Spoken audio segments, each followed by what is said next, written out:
গতকাল রাতটাও ছিল ঈদের আগের রাতের মতো চাঁদ রাত, আজকের দিনটাও বেশ ঈদ। আমার অনেক ভালো লাগছে, আমি আমার জীবনে প্রথমবারের মতো ভোট দিচ্ছি।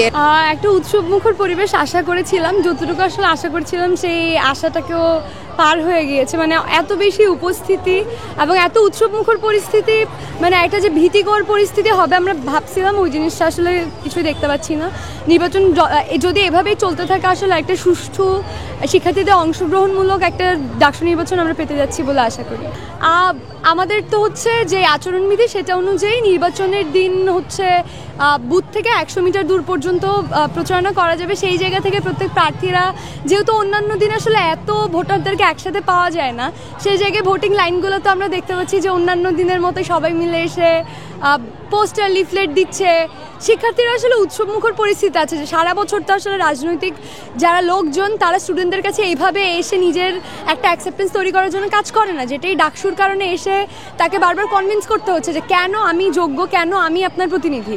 এর বাইরে তো আসলে সবসময় যখন আমরা সংগঠনিক গুলা হয় তখন তো আসলে সে একটা নির্দিষ্ট রাজনৈতিক গোষ্ঠীর প্রতিনিধিত্ব করে এরকম মনে হয়, কিন্তু ডাকসুর মধ্যে দিয়ে আসলে এই রাজনৈতিক লোকজন আসলে সবার প্রতিনিধি হয়ে ওঠার একটা পদ্ধতির মধ্যে দিয়ে যাচ্ছে বলে মনে করি। আমি যেহেতু নারী হলের সামনেই দাঁড়িয়ে আছি, সেই সকাল থেকে নারীদের অংশগ্রহণ, বিশেষত অনাবাসিকদের অংশগ্রহণ, তাও এত ভোরবেলায় 8টা-9টার দিকে, এটা আসলে খুবই আশা জাগানি আমাদের জন্য। না, ভোট দেওয়ার প্রসেসটা তুলনামূলকভাবে সহজ ছিল, যদিও মনে হয়েছে যে মানে ব্যালট পেপারগুলো কোনো আসলে তদারকিটা একটু কম, সে এর বাইরে হচ্ছে বাকি পদ্ধতি যথেষ্ট স্মুথ ছিল।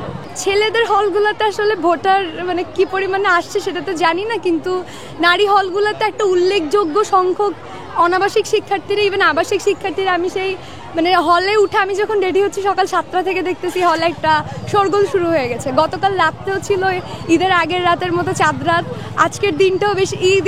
মানে সবাই নতুন পোশাক পরে আসছে, অনেক ভোটাররা, আমরা প্রার্থীরা নতুন জামা কাপড় পরে ঘুরতেছে বেশ সাজুগুজু করে, বেশ ভালোই লাগছে আসলে। আমি সম্পূর্ণ আশাবাদী, সেটা নির্বাচনী প্রচারণা যখন চলছিল তখন থেকেই। ইনশাল্লাহ আশা করি স্টুডেন্টদের পক্ষের মানে যে ভয়েসটা এতদিন ধরে রেজ করে আসছি সেটা এখন একটা অফিসিয়াল প্ল্যাটফর্ম পাবো।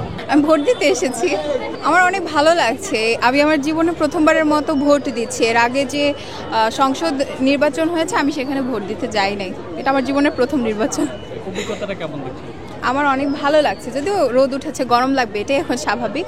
আর সবাই উৎসবমুখর পরিবেশে ডাকসু ইলেকশন হচ্ছে, কোথাও কোনো সমস্যা হচ্ছে না, তো এটা খুবই ভালো লাগছে। জি, আমার ঠিক লাগছে, আমার খারাপ লাগছে না। এই পরিবেশে আপনি সন্তুষ্ট কিনা? জি, আমার তো পরিবেশ নিয়ে খুব একটা সমস্যা হচ্ছে না, তবে প্রার্থীরা এখনো হচ্ছে প্রচারণা চালাচ্ছেন, সেটা নিয়ে আমি খুব একটা বিরক্ত বা তেমন কোনো কিছুই না।